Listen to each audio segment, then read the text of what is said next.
S live web ચેનલના પ્રાયોજક છે Gujarat emporium. Nest public school દ્વારા કાર્નિવલનું ભવ્ય આયોજન કરાયું।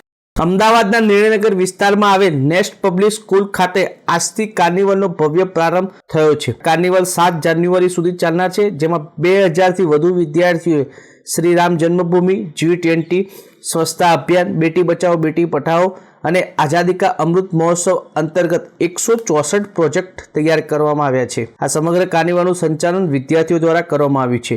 આ કાર્નિવલ અંગે માહિતી આપતા નેસ્ટ પબ્લિક સ્કૂલના કેમ્પસ ડાયરેક્ટર ચિરાગ શાહ જણાવે છે કે નેસ્ટ પબ્લિક સ્કૂલ દ્વારા દર વર્ષે એક અલગ થીમ ઉપર કાર્નિવલનું ભવ્ય આયોજન કરતું આવ્યું છે। આ વખતે 22 જાન્યુઆરી અયોધ્યામાં શ્રી રામ મંદિરનો પ્રાણ પ્રતિષ્ઠા મહોત્સવ યોજાઈ રહ્યો છે, ત્યારે જેને અનુલક્ષીને વિદ્યાર્થી દ્વારા અયોધ્યામાં શ્રી રામ જન્મભૂમિ અંતર્ગત અવનવા પ્રોજેક્ટો અને રંગોળી તૈયાર કરી છે।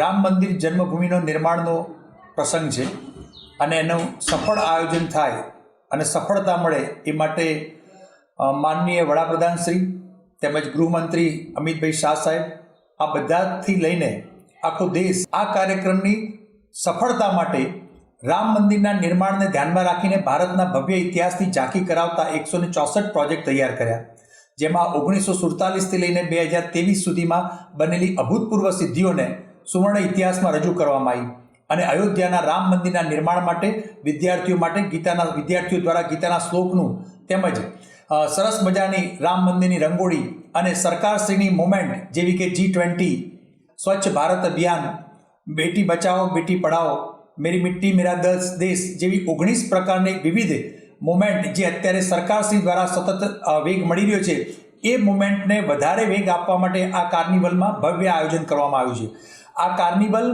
એ દેશની સંસ્કૃતિના ભવ્ય વારસાની જાળવણી કરતા બાળકોને શીખવાડશે અને ભારત દેશને રામ મંદિરના નિર્માણમાં જે પ્રકારે અભૂતપૂર્વ જે પ્રોજેક્ટો જે આગળ ભૂતકાળમાં જે ઘટનાઓ બની છે એ ઘટનાઓથી પણ લોકો વાકેફ થશે અને ફરીથી આવા ભારત દેશમાં રામ રાજ્યની સ્થાપના થાય તે માટે સમગ્ર દેશ એમાં ખાસ નેસ્ટ પબ્લિક સ્કૂલના 1947થી પણ વધારે વિદ્યાર્થીઓ અને 75થી પણ વધારે શિક્ષકોએ 4 મહિનાથી પણ વધારે દિવસોથી આ કાર્યક્રમને સફળ કરવા માટે પ્રયત્ન કરી રહ્યા છે, જેમણે પોતાનો દિવાળીના વેકેશનનો સમય પણ આમાં આપેલો છે।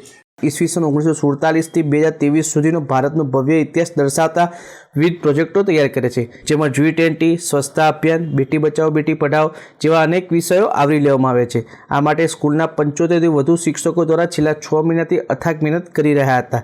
નેસ્ટ પબ્લિક સ્કૂલ દ્વારા યોજાયેલ કાર્નિવલથી વિદ્યાર્થીઓમાં જનરલ નોલેજ વધે તે માટે ખૂબ જ મદદરૂપ બનશે। આ ઉપરાંત નવી શિક્ષણ નીતિને ધ્યાનમાં રાખીને વિદ્યાર્થીઓને તૈયાર કરવામાં આવી રહ્યા છે। કાર્નિવલ થકી વિદ્યાર્થીઓમાં leadership, anchoring, group work, time management, coordination અને સેલ્ફ ડિસિપ્લિન પણ શીખવે છે। કાર્નિવલમાં 100થી વધુ પુસ્તકો મૂકવામાં આવે છે। તારીખ 4, 5, 6 અને 7 જાન્યુઆરી યોજાનાર કાર્નિવલમાં મોટી સંખ્યામાં વાલીઓ પણ ઉપસ્થિત રહેનાર છે। તો મિત્રો, આ હતા અત્યાર સુધીના મુખ્ય સમાચારો। સમાચારની ખાસ ગતિવિધિ માટે આપ નિહાળતા રહેજો એસ લાઈવ ન્યૂઝ બુલેટિન। નમસ્કાર।